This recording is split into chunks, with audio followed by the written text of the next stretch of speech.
தோழர்கள் அத்தனை பேருக்கும் நாம் சார்ந்துள்ள மக்கள் மன்றத்தின் சார்பாக எனது மனமார்ந்த வணக்கங்களை தெரியப்படுத்திக் கொள்கிறேன். தோழர் செங்கோடி பத்தி எனக்கு முன்னாடி பேசின தோழர் மகா அவர்கள் நிறைய பகிர்ந்து கொண்டாங்க. அதனால ஏன்னா நாங்க எல்லாருமே ஒன்னா இருக்கிறதுனால அவங்க சொன்னாலும் சரி நான் சொன்னாலும் சரி அது ரெண்டுமே ஒண்ணுதான். அதனால நான் அதை திரும்பவும் பகிர்ந்துக்கணும் அப்படின்றத கடந்து அதுக்கடுத்து உள்ள கருத்துக்களுக்கு நம்ம போகலாம் அப்படின்ற ஒரு எண்ணம் தான், சிறிய எண்ணம். அதுக்கடுத்து ஒரு தலைப்பு இருக்கு, அடையாளங்களை கடந்து அப்படின்னும் போதே அதை குறித்து ஏதாவது ஒரு சில வார்த்தைகள் என்னுடைய கருத்துக்களை நான் பகிர்ந்துக்கணும்னு நினைக்கிறேன். ஏன்னா இந்த நடப்பு ஆண்டு அரசியல்ல பார்த்தோம்னா அடையாளங்கள்ன்றது ரொம்ப முக்கியமான ஒரு விஷயமா இருக்கு. ஏதோ ஒரு அடையாளத்துக்குள்ளதான் நம்ம வாழ வேண்டிய ஒரு கட்டாயமும் இருக்கு. அந்த அடையாளங்களை நம்ம தூக்கி பிடிக்கிறோமா இல்ல நம்ம அந்த அடையாளங்களை விட்டுட்டு வரோமா அப்படின்றது அது நம்மளுடைய எதிரிதான் தீர்மானிக்க வேண்டிய ஒரு சூழல்ல நம்ம இருக்கிறோம். ஏன்னா இப்ப நடந்துட்டு இருக்க இந்த பாசிச பாஜக ஆட்சியில அடையாளங்களை துறந்து வாழக்கூடிய மக்கள் கூட தன்னுடைய அடையாளங்களை தூக்கி பிடிக்கக்கூடிய அளவுக்கு கொண்டு வந்து நிறுத்தி இருக்குது இந்த ஆட்சி. அந்த மாதிரி ஒரு சூழல் தான் இப்ப நடந்துகிட்டு இருக்கு. ஏன் இந்த தலைப்பு நம்ம வைக்கிறோம் அப்படின்ற ஒரு கேள்வியும் வருது. ஏன்னா இப்ப இருக்கிற காலகட்டத்துல இந்த மாதிரியான ஒரு தலைப்புன்றது ரொம்ப முக்கியமான ஒரு விஷயம். தோழர் செங்கோடிக்கு ரொம்ப நெருக்கமான ஒரு தலைப்பு. அதனால்தான் தோழர் செங்கோடியுடைய நினைவு நாள்ல இதை நம்ம பேசணும்னு சொல்லி நினைக்கிறோம்.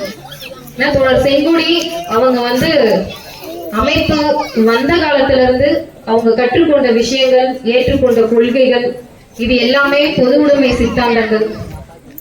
அவங்க எந்த அடையாளத்தை துறக்கணும், சரஸ்வதின்ற தன்னுடைய பேரை கூட அவங்க துறந்துட்டு செங்கோடி அப்படின்னு சொல்லிதான் நான் வைக்கணும்னு நினைச்சாங்க.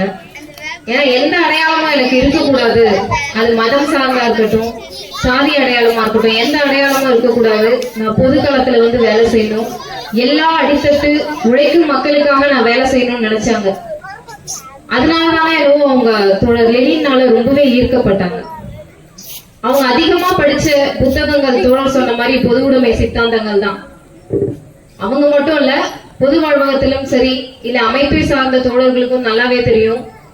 நம்ம நிறைய பகிர்ந்துகிட்ட விஷயங்கள் எல்லாமே நம்மளுடைய அடிப்படை என்னன்னா பொது உடைமை சித்தாந்தம் தான். இந்த பொது உடைமை சித்தாந்தம்ன்றது ஏதோ படிச்சு நம்ம தெரிஞ்சுக்கிட்டோம் புத்தகத்தின் வாயிலா இல்ல. ஏன்னா இது பழங்குடி மக்கள் கிட்ட இயல்பிலேயே இருக்கக்கூடிய ஒரு விஷயம். பழங்குடி மக்கள் தான் பொது உடைமை சித்தாந்தத்தை அதிகம் உள்வாங்கிய தோழர்கள். அவங்களுடைய வாழ்க்கை முறையிலேயே நம்ம அதை பார்க்க முடியும்.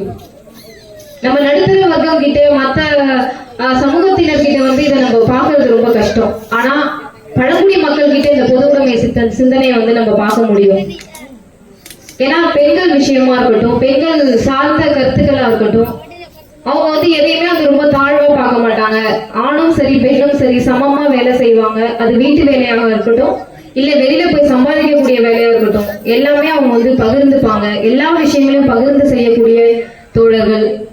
அவங்களுக்கு ரொம்ப எளிதா இருக்குது இந்த பொது உடைமை சிந்தனை அப்படின்றது.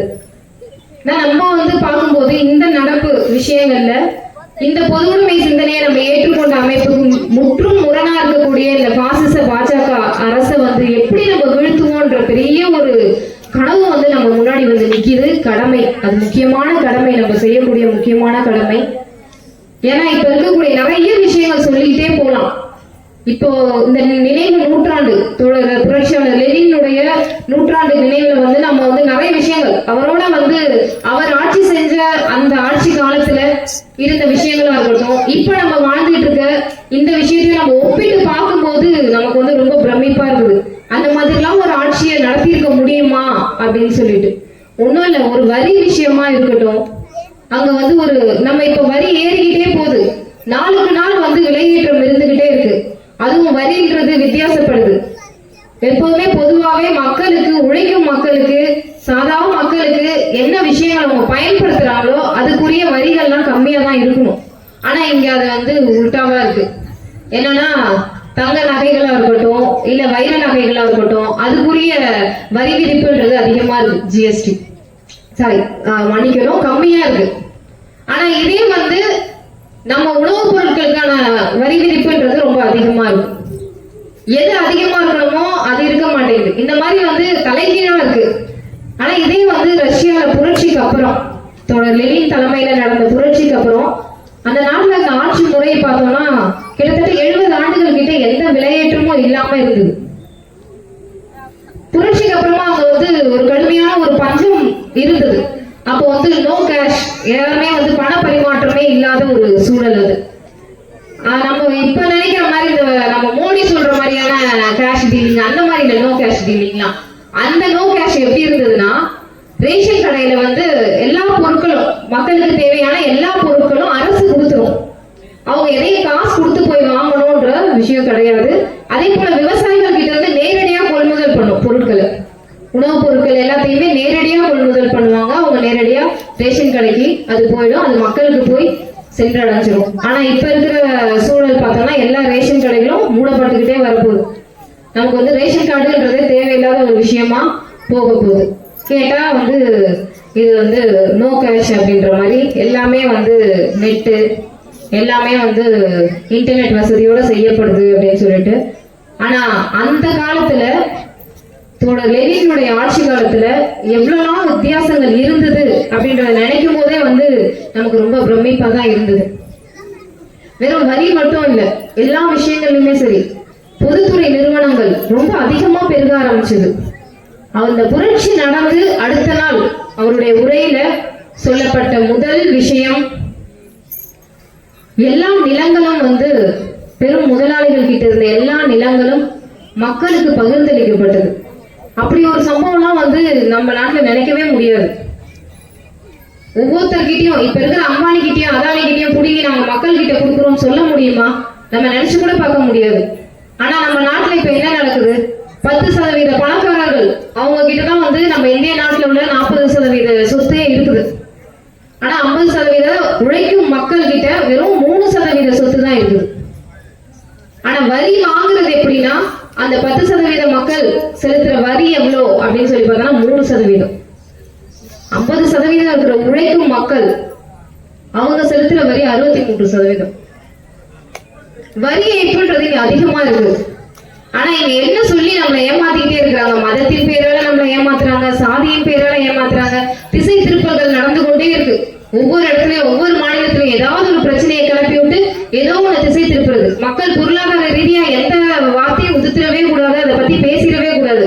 அதுக்கு பதிலா ஏதாவது ஒரு பிரச்சனையை கையில எடுத்துக்கிட்டே இருக்கணும், அவங்க அந்த பிரச்சனையை பத்தி தான் பேசிக்கிட்டே இருக்கணும்ன்ற சூழலை மறைமுகமா உருவாக்கிக்கிட்டே இருக்கிறாங்க இந்த அரசு.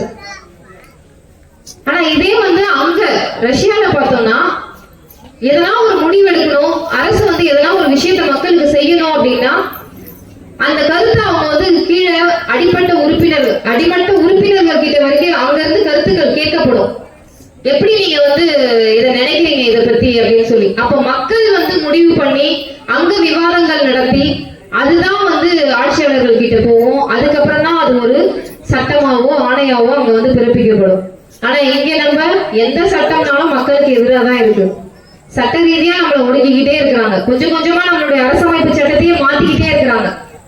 ஏற்கனவே நம்மளுடைய அரசமைப்பு சட்டம் ஒரு தனி உடைமையை பாதுகாக்கிற ஒரு சட்டமா அதுல மறைமுகமா இருக்கு நிறைய விஷயங்கள். ஆனா இன்னுமே அதை என்ன பண்றாங்க, இன்னும் தனக்கானதான் மாத்திக்கிட்டே இருக்கிறாங்க. உண்மையிலே ஒரு நாடு வந்து ஒரு சிறந்த நாடா இருக்கணும்னா அங்க இருக்கிற அரசமைப்பு சட்டம் ஒரு சிறந்த ஒரு அரசமைப்பு சட்டமா இருக்கணும், அது மக்களுக்கானதா இருக்கணும். இங்க இருக்கிற ஒரு ஜனநாயகம் நம்ம சொல்லக்கூடிய விஷயம் எப்படிப்பட்டதா இருக்கு அப்படின்னா, அது வந்து நம்ம உழைக்கும் மக்களுக்கான ஜனநாயகமா இல்லை. இது புரட்சியாளர் அம்பேத்கரே வருத்தப்பட்ட விஷயம் தான். அவர் எழுதிட்டு போனாரு அப்படின்றதுக்காக அவர் வந்து ரொம்ப பெருமைப்பட்டுக்க முடியாத ஒரு சூழல் தான் இருக்குது. நிறைய விஷயங்கள் தந்தை பெரியாரா இருக்கட்டும் அதுல இருக்கிற குறைபாடுகளை சுட்டி காட்டினார். அதை நம்ம ஏத்துக்கதான் வேணும். ஆனா இந்த அரசமைப்பு சட்டத்தை நாங்க ஏத்துக்கவே இல்லைன்னு ஒரு குரூப் சொல்லுது, அது வேற குரூப். அந்த ஆர்எஸ்எஸ் பக்கம் நம்ம போல, அது வந்து எதிரானது, மக்களுக்கே எதிரான ஒரு விஷயம். நம்ம அது பத்தி நம்ம பேசல. ஆனா நம்ம பேச வேண்டிய விஷயம் எதுவா இருக்குன்னா, இந்த அரசமைப்பு சட்டம் மக்களுக்கானது. இந்த ஜனநாயகத்தை விட உழைக்கும் மக்களுக்கான ஜனநாயகம் 1000 மடங்கு சிறந்தது அப்படின்னு சொல்லி தோழர் லெனினே சொல்லியிருக்கிறார். அந்த மாதிரியான ஒரு உண்மையான ஒரு ஜனநாயகம் இங்கேயும் வரணும். அதுக்கான ஒரு போராட்ட காலத்துல எந்த அளவுக்கு பங்களிக்க முடியுமோ அந்த அளவுக்கு மக்கள் மன்ற தோழர்களுடைய பங்களிப்பு இருந்துகிட்டு இருக்கு. அது வெறும் ஒரு போராட்டத்துல நம்ம முழக்கம் போடுறதா இருக்கட்டும், எந்த பிரச்சனைக்கும் எதிர்வினை ஆற்றுறதா இருக்கட்டும், அந்த மாதிரி சூழல் மட்டும் இல்ல. இது வந்து கருத்தியல் ரீதியான போய்கிட்டே தான் இருக்குது மக்கள் மன்றம். அதை தொடர்ந்து செய்யும். தோழர் செங்கொடியும் அதை தான் விரும்பினாங்க. அவங்க விரும்பினதை நம்ம அவங்களுடைய கனவை நினைவாக்கவும் ஒவ்வொரு ஆண்டும் நம்ம சொல்றோம். ஆனா அதை நம்ம செஞ்சுக்கிட்டு தான் இருக்கிறோம். அதனால நம்ம பெருமையோடு சொல்லிக்கலாம், தோழர் செங்கோடியினுடைய கனவை நம்ம நினைவாக்குவோம்னு. அதற்கான பயிற்சியும் முயற்சியும் நடந்து கொண்டே தான் இருக்கு மக்கள் மன்றத்துல. தொடர்ந்து அதை செய்வோம். நன்றி.